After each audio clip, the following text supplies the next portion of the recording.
A 10-year-old girl, Louise Bell, vanishes from the bedroom she shares with her younger sister, would you believe, next door to her parents' bedroom in a smallish suburban house.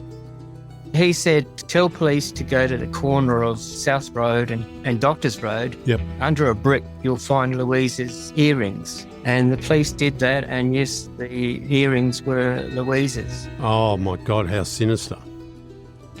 I'm Andrew Rule, this is Life and Crimes. Today we have another guest from interstate. His name is Michael Madigan. He's a man of many parts. Apart from writing some very sharply put together and carefully collated crime books, true crime books, he has also worked in other areas, I think in a museum, in a retail position, and also he does some gardening. So he's a man who's got his finger in several pies, but I have to say that I was very impressed, or I am very impressed, with his latest work, which is called Father, Teacher, Child Killer. And the subtitle is The Abduction of Louise Bell and Michael Black. Now, these stories are very well known in Adelaide and in South Australia. They're not as well known over here in Melbourne, Victoria, and yet probably should be, because in every respect, these abductions are very similar to the Eloise Woolwich case here in Melbourne, and in fact there are some striking parallels with that case. And terrible cases of children vanishing without trace and never ever being found.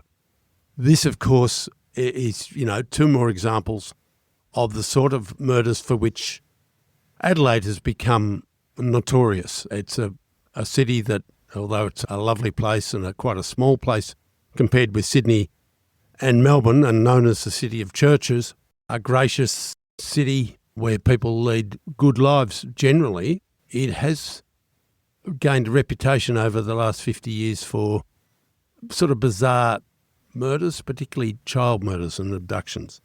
Michael Madigan, clearly you grew up there and have become fascinated by these things, and you have written at least 3 books. I have just read this latest one, Father, Teacher, Child Killer, in the last 24 hours, and I commend you for it, and I find it fascinating. What moved you to write this? I can see why you did the Beaumont children. It was a case that commands national attention. And you did another one about Kirsty Gordon and Joanne Ratcliffe.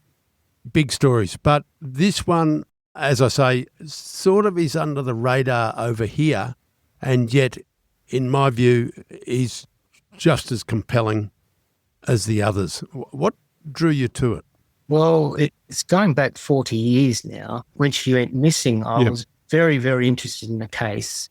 I was a young father at the time. January 1983. Yeah. The thought of a child being taken at night through a bedroom window just seemed extraordinary. So I've had it in my back of the mind for a long, long time. So when Michael Black went missing in 1989, it just became more frightening. People say in the Beaumont case that Adelaide or South Australia lost its innocence, but we didn't really learn much, as in the Adelaide Oval girls went missing and then these two. I was always interested in true crime, and in about 2012, a publishing company, I've just written the NCA bombing, and a publishing company wanted me to write a book about the Adelaide Oval girls. Yes, that is Kirsty Gordon and Joanne Ratcliffe. That's right. Yep. So I started it out and I came up with a possible perpetrator. Yep. But unfortunately that perpetrator was arrested, Dita Fenick, and the chances of putting out a book about Dita Fenick just couldn't be done until after the trial. Yep. So instead of writing a book about that, I wrote a book about the Beaumont children. Yep. And then 10 years after the court case finished, I just realised that I've written basically the book. All I needed to do was chase up loose ends. So take our listeners back. Take them back to January the 3rd, 1983, which is when a 10-year-old girl, Louise Bell, vanishes from the bedroom she shares with her younger sister, would you believe, next door to her parents' bedroom in a smallish suburban house in Hackham West, which is a quiet suburb about 25 kilometres from Adelaide CBD. Paint that scene for us. So January, obviously, school holidays. The children, the excitement of Christmas was over and they were looking forward to going to the movies the next day to see E.T. Yep. And they had a tape recorder on. They were dancing and having fun. And by 8:30, it was time to go to sleep. And so the father went in and kissed them both goodnight, and the mother as well. And in the morning, the mother, in her routine, got up, picked up the bottles of milk outside and did all the usual things, and then checked on the girls. And she saw that Louise was missing, but she also saw there was a tear in the nylon screen of the bedroom window. Yep. So you can imagine the devastation and anxiety that she felt. So she ran outside, and eventually her husband ran outside. They went to neighbour to neighbour. Eventually they had to call the police and say that their daughter was missing. Yep. And the police obviously investigated and they couldn't find anything to say that Louise was taken by force. There was no fingerprints. Yep. There was no blood. And so they went on a massive search.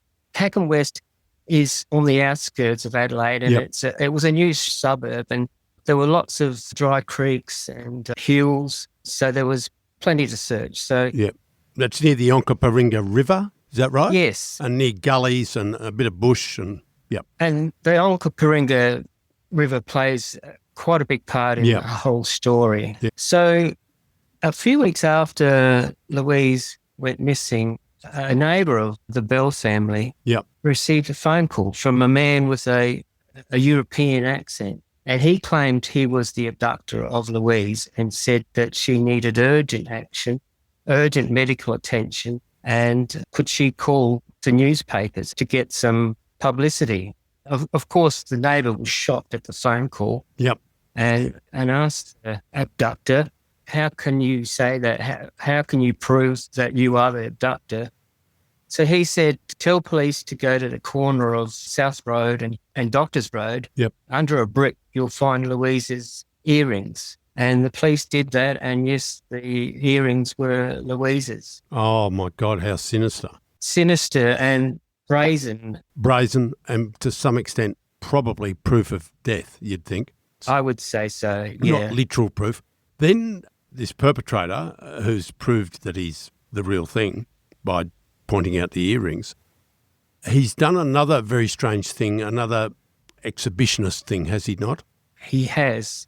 That same neighbour walked her son to school each day, and this day, around about 6 weeks after Louise went missing, she noticed a bit of clothing neatly folded on her lawn, and so she dropped off her son, and when she was coming back, she thought, I've got to put that in the bin. I don't know whose it is, and so she went over and put it in a pot plant. But when she was in the kitchen, she thought, that looked very much like a girl's pajama top. So she went and got it, rang the police and described it. And the police came, and again, it was Louise's top that she wore the night she went missing. And there's no doubt of that. Yeah. No doubt of that, because the father, you know how you get tags in the back of your neck, and it was annoying Louise, so he cut it off. And so this perpetrator was playing games with the police. And so after that, we didn't hear much about how the investigation was going until a few weeks later. After that, Mr. Bell received a phone call, and he raced the phone, and the person on the phone said, I've got Louise, and if you don't pay me money, she's going to be killed. And the police got onto that very quickly and found the caller, and he had nothing to do with the abduction. A cruel hoax. It was just a cruel hoax. And so can you imagine the first 2 months of Louise's disappearance, the stress that the family went under. Beyond belief, isn't it? It is. It's beyond belief. So this is Colin Diane Black, the parents. They had one other younger daughter, Rachel. That's right. These were just, model children, model parents. They were just... just a very wholesome family. Yeah. They did everything together. Yeah. In your view, did the police chase down every avenue, like who teaches these children, who's the guides, the scouts, the brownies, all that stuff? Did they do all that sort of thing? Back in 83, we didn't have the knowledge that we do now. They chased up every child predator they could. But back in those days, if you were a teacher or a scoutmaster, you held a little bit of authority and were looked up to. So I'm not sure if they did go down that track, but those were different days. They were. Had they done that, do you think they would have come up with a suspect sooner? Well, I think looking back, you would always go investigate. With adults going missing, there's always history. You can ask family members, workmates. With children, the only thing that you can actually zone in on is their school life. Yes. And friends. And so I'm not sure if they did do that, but if they did, they might have stumbled across a school teacher, Dita Fenick. Back in the day, in 1983, 84, 85, of course, has ruined the lives of the blacks. They come to realise that their daughter almost must be dead, even though they must have prayed for a miracle. And they are praying for a solution so that they can find her body. But basically the case for the public recedes a little bit into the distance because there's no new clues. Is that right?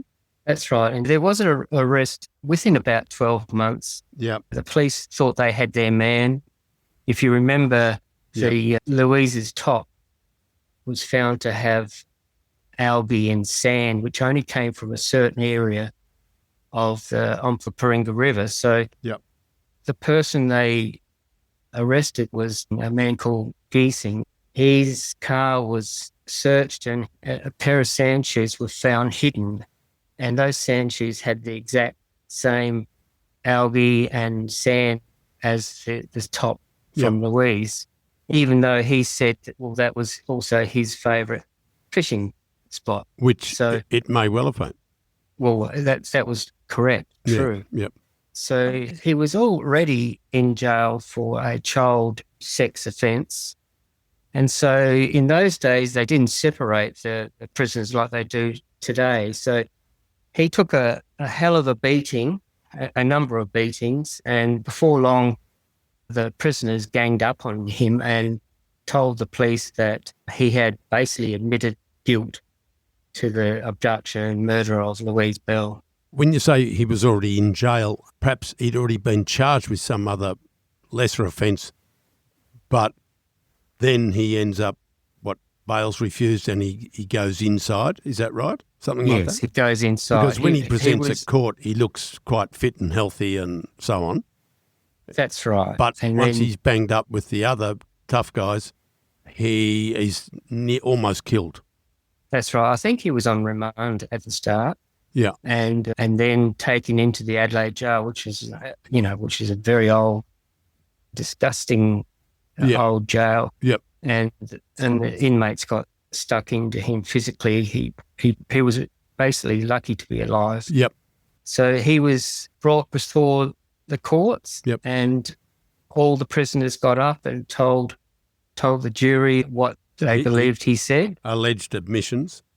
And he was found guilty of the murder and abduction of Louise Bell. Yep. Does this tell you something about the police methods of the day, using sort of uncorroborated hearsay from fellow prisoners who are manipulative liars by definition? Well, that's right. I can't think of a case that actually has gone well when they're using criminals as witnesses. Big problem, yep.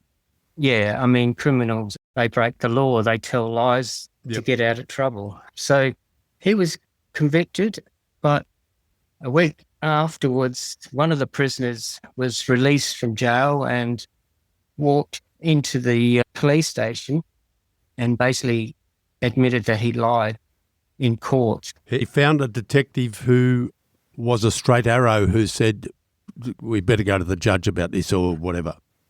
Yeah, when I was talking to this detective, he can remember clearly how relieved they all were and how satisfied they were of getting a conviction and then getting a phone call from this person saying that they had lied in court. You can imagine what went on behind closed doors. It was disastrous. Very unhappy. Not only for the justice, but the Bell family were devastated. Of course. They're back. It's worse than ever. Yeah, it's much worse than ever. And the detective I was talking to, when they went around there to tell them the news, it was very frosty indeed, which is very natural. Yeah. And the police didn't have a plan B either. They didn't have anyone else that they knew could be the abductor. They weren't great at genuine mysteries, the police. No. Ordinary sort of, so-and-so hit so-and-so and it's obvious and there's plenty of witnesses, yeah. But the obvious was easy, but anything with an element of mystery about it, they didn't have the technology that they have now. And they seem to take shortcuts at all times. Yeah, I just think that finding a child missing is the hardest thing a police can try to do, because, as I said, they haven't got the history. And these days you've got mobile phones, you've got all sorts of CCTV. So, look, I believe they did their best, but they really were up against it. Yeah. And a lot of pressure to get a result. The pressure is coming from, of course, the parents and citizens. It's coming from their own superiors, and ultimately it's coming from, from Parliament. It's coming from the politicians, the police minister. Well, they already had 3 Beaumont children missing in 66, then 73. They had the 2 Adelaide Oval girls. Yep. So they were very relieved to actually get this one on the board, and within a week or so, it was back to square one. Back to square one. And then really, as I was saying before, this sort of gradually sinks into the past for many people until there's another one. Can you tell us about 6 that? years later, at Murray Bridge, a 10-year-old boy called Michael Black went fishing down on the Murray River. He was an adventurous young man. He was a bit of a loner. He didn't mind being alone. He had a dog that was his best friend. He was an outdoor boy. Yep. And so his father, who was having his first day back at work, said, he couldn't go fishing today, but it was a time for him to have responsibility and ride his bike down to the river, which he did. He arrived about 1:30 afternoon, and he was seen by the people at the deli serving him ice creams and chips. Yep. He was seen by another witness, but by 4 o'clock, Mr. Black was getting a little worried, so he drove down to see where his son was, and because he had told him, do not go over the bridge because the traffic is very heavy with trucks and cars and things. And so when he didn't see Michael down at the foreshore, he got very worried. Michael was a very, very obedient boy. And so he raced around town, seeing if he could spot Michael riding his bike. Eventually, he had to go home and ring the police. The police told him to stay at home, and they sent out a crew to search for Michael. And later in the night, he received a phone call that they'd found Michael's fishing gear over the other side of the bridge. Well, this meant a lot to David Black, the father, because he knew that Michael wouldn't have disobeyed him. Yep. And he knew as soon as he was told that it could not have been a drowning. No. I mean, there was plenty of drownings in the Murray, but Mr. Black knew that it was something more sinister than a drowning. Right. So the divers looked all night and for many days afterwards, but they never found a body. Yep. So the detectives had a lot on their plate at the time. They left it in the hands of the local cop who did more investigation, and he came up with a bit of a timeline and a description of the person. Yep. The person who had been hanging around the town. 2 little children gave witness that they had played in the water with this man. Yeah. who had a combi van and a moustache. And so the copper did have a fairly good idea that Michael was abducted. Yes. After that, again, there was 12 months gap until another boy was abducted in Port Noarlunga, which is not far from Hackham West. So we've got a bit of geography sort of, it's of consequence, the geography. It's not hundreds of miles away. No. That local cop, no. he did a good job. Peter Tulk, is that his name? That's right. And he really devoted his time to it and was quite astute.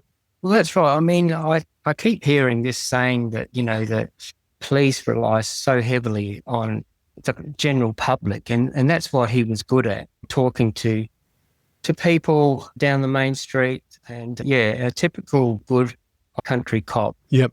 And he got an idea of what the man looked like who'd been talking to children and saying, do you want to have a swim, etc. What was the description of that man? And they did issue a photo fit or similar? Yeah, they did a very good likeness to the perpetrator. Yeah. They said he was maybe 5'9". Yeah. Dark hair with a moustache. Yeah. And so it was still a dead end until one day on the 31st of December, 1989. Yeah. A young boy was riding a bike. He actually was riding his friend's bike.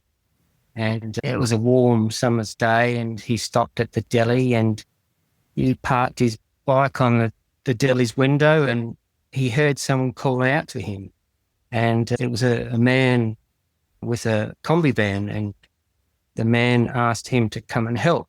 Yep. He said, my hands are too big. I've lost my keys down this hole. The boy looked at him, and he, of course, knew about stranger danger, and he sort of froze for a while. But then this man got a little bit more aggressive and said, in a bigger voice, come here quick, I need your help. And so the little boy went over to the VW van, and Dieter Fenick, teacher, grabbed him and tied him up and gagged him. This is the name of the abductor, is Dieter Fenick. Dieter Fenick. And he's driving a white combi? He's driving a white combi van, and he grabs the bike as well. No one then knew this. No one saw this happen.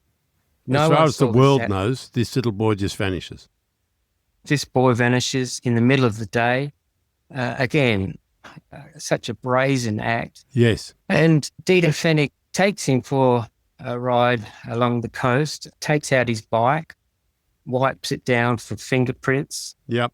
Tells the little boy that he's going to ask for a ransom from his father. Yep. He went on about all sexual type of discussion, and he was sexually abused during that day. Yep. Dieter Fenick wrapped him in a sleeping bag and took him into his own home. His wife and children, they had split up that year, so he had the home to himself. And so that night, the poor boy was tied to a chair with ropes and fed with a spoon. The little boy was then taken into the bathroom and bathed like an infant. Yep. This Fenick was going through some sort of fantasy he had. And Fenick asked the boy, what would you like, to be tied up all night or to take these sleeping pills? The boy thought about it. He didn't like the idea of taking pills, but Fenick threw them down his throat. Okay. So next morning, Fenick, who's a nicotine addict, had run out of cigarettes, and so he actually went back to the same deli that he kidnapped the boy. Yep. To get his cigarettes, and the boy was naked on that chair in the hallway, and he started to wriggle as much as he could. Fenick was very good with ropes, so he wiggled his ankles, he wiggled his wrists. He started to bleed out of the friction from the ropes, but eventually he managed to get his fingers inside a knot, and with a couple of more pulls, he actually undid the knots for his hands, and he ran to the front door, but that was locked. Ran to the back door, that was locked.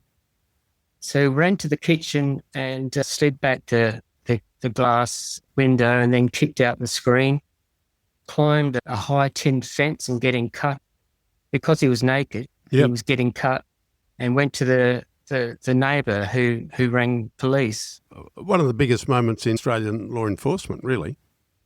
Well, that's right. And to think that this boy was only hours away from death, I'm pretty sure. Yes. And what I put into the book also will probably give, if people are interested, an idea of what he would have done with Michael Black and Louise Bell. Yes. So the police arrived and the police surrounded him, and the police asked him, why did you do it? And Fenick said, I was lonely, just wanted a hug. And the police said, what's your name? And Fenick, he said, my name's Mud, which is very, very correct at the time. Mm. And so that night's news on the TV, they said that a school teacher from Hackham West had been taken into custody on abduction charges. Yes. And this brought out a lot of people that had dealings with Fenick. Yes. And it came out that Fenick had told them that he had seen and talked to Michael Black back 12 months earlier, and that he had actually given Michael Black a fishing knife to help him. So that put Fenick at the scene of Michael Black's murder. Yes. And so he was charged, obviously, with abduction and sexual abuse of young Noarlunga boy. He pleaded guilty, but then he was charged with the murder and abduction of Michael Black. Yep. On an unusual occurrence. They call it similar facts. Yeah. It's not used very often because when you're charged and go to court, your history is never used against you for justice reasons. But there were so many similarities with Michael Black and the Noarlunga boy that it in the end, the heart of the case, the that's right. similarities. And I like how the judge said, in the end, how many child killers at Murray Bridge with means to, he had the van as well. So the judge said it's just a billion to one chance that he was anyone else but at there. So he was found guilty and received a life imprisonment for the murder. So this is around 1990 by the time this happens, I guess? Yeah, 91, I think, by the time he was sentenced. Yep. And then the police naturally thought, well, this guy, he lived very close to Louise Bell at Hackham West. Yep. A 10-minute walk. And they also knew that Fenick, he spent a lot of his nights just going around the streets. Oh, they heard that from once they started to talk to people who knew him. Said, tell us all you know about Fenick. People actually stood back and told him a few things. That's right. He was obsessed with Louise Bell, as in he would go canoeing on the Onkaparinga River and say to his friends, I think I've seen some child's bones in the river. Or I think he might have even said that I think Louise is in here or something like that effect. Yep. He told... Strange allusions as a sort of half, not quite giving himself up, but very strange and pointed allusions to that are very weird. That's right. Yeah. And he was just obsessed with the whole case of Louise. Yep. And so police had plenty, but not enough. So they tore apart his home and searched and dug, but they found nothing until 2011. They had another search of his house and found nothing. But the thing about the DNA, this goes back to 1983 when the police had sticky tape. They put against the cloth. Yeah. And the cloth of her pajama top, of the missing girl's pajama top. Yep. And there was a minute piece of what they called fluff. Fluff. And that's what they described it as, a piece of fluff. And they did some testing on DNA, and in South Australia, it was a semi-match. Yeah. And then they sent it over to Holland and came back that it was 1 billion to 1 chance that it wasn't Dieter Fenick who murdered Louise Bell. The fluff was 1 billion chance of being Dieter Fenick. Yes. And so he faced court again in 2015. Yeah. And look, there was a lot of witnesses, and in the end, even though the judge said it wasn't just the DNA, in 1983, DNA wasn't even heard of. And so his brazen act of dumping that at the neighbours undid him. Yes. So that was sweet revenge for the Bell family. He put himself in the picture. It was part of his sort of psychological makeup, wasn't it? This narcissistic streak, this showing off. Yeah. He was obviously a sadist as well. He was a very strange character. Actually, since the book has been released, there's been a lot of people come out of the woodwork. Tell us a bit about him. Who really was Dieter Fenick? How far back in his history do you go? Or how much do you know about his history? I went back in a gazette. You know those old gazettes where they name people that over the year that have been defending? And Government Gazette. Yeah. Yep. And there was Dieter Fenick, 1985. Yeah. Rape and abuse or something like that. So just to get this clear, there's a 2-line entry in an obscure South Australian Government Gazette which just lists, among all the other cases that were on or something, a Supreme Court appearance of a Dieter Fenick, and the charges are, child abduction and rape or something similar. That's right. Yeah. In 1985, which is a key date. Yeah, after Louise, but before Michael Black. Yes. And when I'm out and about gardening, I always ask, where are you from? And anyway, this customer of mine says, I live next to Dieter Fenick. And I said, oh, my goodness. And I said, do you know anything about this case in 1985? He says, oh, I sure do. Dieter was caught with a 4-year-old boy by his mother. By the boy's mother. By the boy's mother. Yeah. I won't go into any more details. So she was a witness. But those charges were laid, the ones you mentioned. Right. On the morning of the court hearing, it was abandoned because the mother was too traumatised. She had a mental breakdown after seeing what she saw. And so the case was dismissed. And you look back and think, Michael Black could be still alive if that went ahead. If that case had gone ahead in 1985, he would have been convicted. Yeah. It's possible the Louise case would have come up as it has, since. And it would have saved Michael Black.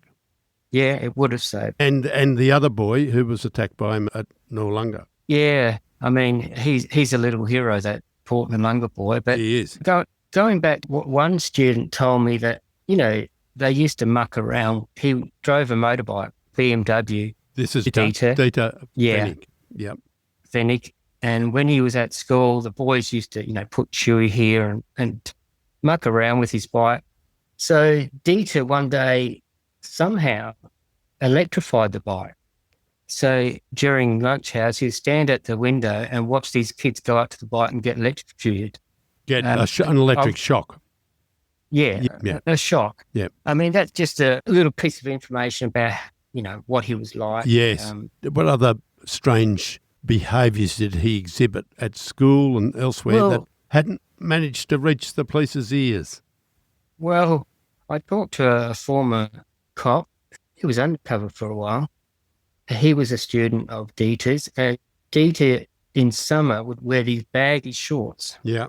And his penis would be sort of showing. Yes. Be it just things like that. And there's also, I've got a couple of his school end of year book. Yeah. And one shows Dieter tying up a boy in rope. Yes. I mean, surely the principal, should not have put that in the yearbook, but that rings a bell to me, even back in those days. And one photograph of Fenick in one of these books, he's pointing at the dirt and says, "I think he's buried here." Yeah.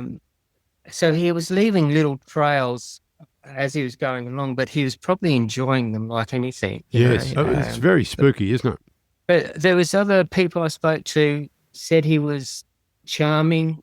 He got along.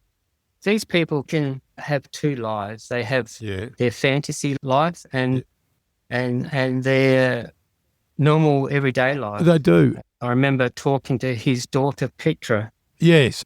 And she said he was a good dad, which shocked me. But once you start delving into the research on these people, it's not unusual for them to have these two distinct personalities. It turns out that Petra, once Dieter was earmarked, found all sorts of reasons to show that he was a dreadful piece of work. It turns out that Petra, his daughter, was quite friendly with, not quite best friends, but quite friendly with, and certainly a sports teammate with Louise Bell, his early victim. Exactly. And they knew each other. The family sort of knew each other. Yeah, I would say school friends. Yeah. And Dieter would walk Petra and Louise home most afternoons. And Is that right? And that would be a known thing. Like Louise's parents would have seen him walk home with the girls. Yeah, well, in those days, school teachers were very respected. Some of them, yeah. Yeah, well, outlook's changed now, but back those days, I mean, there was one witness at the trial said she could remember Dieter walking them both home quite vividly because Dieter used to wear these outlandish pink flares, I think she described them. So, yes, it does make you wonder why his name didn't come up earlier in Louise's case. Tell us more about his background. When did he come to Australia and how? He had a sister and brother. He would have been, I'm thinking 12 when he arrived. 1961 or 2, something like that. That's right. Do you know when he was born? I'd say 1948. Would that be right? Yeah. Yeah. That's right. Yeah. Yeah. So I haven't got much background on his father. Yeah. But I'd guess that he would have been involved with the war, very much so, I'd think. And apparently he wasn't a very nice man, very demanding and obnoxious, and even blamed Dieter's wife for him getting into all this trouble. So that sort of explains a little bit about him and his upbringing. But a lot of former Nazis made their way to Australia. Especially to South Australia. In the Barossa Valley. True. That's another story. A whole other story, yes. Yeah. So they arrived in the centre for migrants, and then their first real home was in a migrant centre in Glenelg. Yeah. So he spent a fair bit of time in Glenelg. The teenage Dieter. Young Dieter. Yep. Young Dieter, yeah. What did Dad do? What did Hans or Fritz do? He was just a clerk, whatever that entailed. It wasn't anything skilled, but under his election role, it was named as a clerk. Oh, okay. It is a fascinating case. You've written, in many respects, a definitive story, very carefully researched. You haven't exaggerated for effect. It's a sort of a procedural, chronological study of both murders, which different from each other and yet similar, obviously. And they're 6 years apart. And also there's the other cases, such as the abduction of the boy who got away, which is actually one of the most extraordinary scenes I've read about in Australian crime. It's the little boy who got free probably only seconds before the monster came back. Is that fair enough? Exactly. If you were writing a film about this, it would open with that scene, wouldn't it? Exactly. What I didn't mention was police searched the van and found a huge big sack of lime. And lime is used in farmers to get rid of animals that they are buried. It helps with the smell. Yes. And also helps to eat away at the flesh and the bones. Yes. So Dieter was prepared. Is one of the most chilling details that you could come up with to conclude this story, that the little boy who got away gets over the fence bleeding, screaming, terrified, that in the van, probably bought during that interlude, because I suspect that he did have plenty of time to get a packet of smokes, that he might have gone and got the lime. Yeah, probably. That's why I went into detail with this little boy, because he uncovered Fenick, but he also gave us an insight into Fenick. Yes. And what a little hero this boy was. Terrific. I've tried to track him down, but I think he's changed his name, or I can't seem to find him. Okay. Fair. I do know his name, but I'd love to shake his hand. He's out there somewhere. He's now in early middle age, and Yes. With a terrible nightmare in his background. Michael Madigan, it's been fascinating. I won't say a delight, because it's not a delightful subject. It's always tough talking about child abductors and child killers, but someone has to do it. And you have done it, and you've done it with diligence and grace. And we thank you for joining us on Life and Crimes and sharing your hard-won knowledge about this, I'll say, a little-known case over on this side of Australia, but a lot more people are going to know about it now, and many of them, I think, will buy your book. The book is called Father, Teacher, Child Killer, The Abduction of Louise Bell and Michael Black by Michael Madigan. It's distributed by Dennis Jones, who is an independent distributor. Where can people buy it, Michael? If you go on Amazon, Yeah. or ring up your local bookseller and just say, look, please get me a copy. So it can be got through Amazon or through orders to local booksellers. Yeah. Get the local bookshop to order your copy. Yeah. No worries. Good stuff. Well done, you, and keep up the good work. Have you got any more books in you? Probably one more. One more. Good. Thanks for listening. Life and Crimes is a Sunday Herald Sun production for True Crime Australia. Our producer is Jonty Burton. For my columns, features and more, go to heraldsun.com.au/Andrew Rule, one word. For advertising inquiries, go to newspodcastssold@news.com.au. That is all one word, newspodcastssold. And if you want further information about this episode, links are in the description.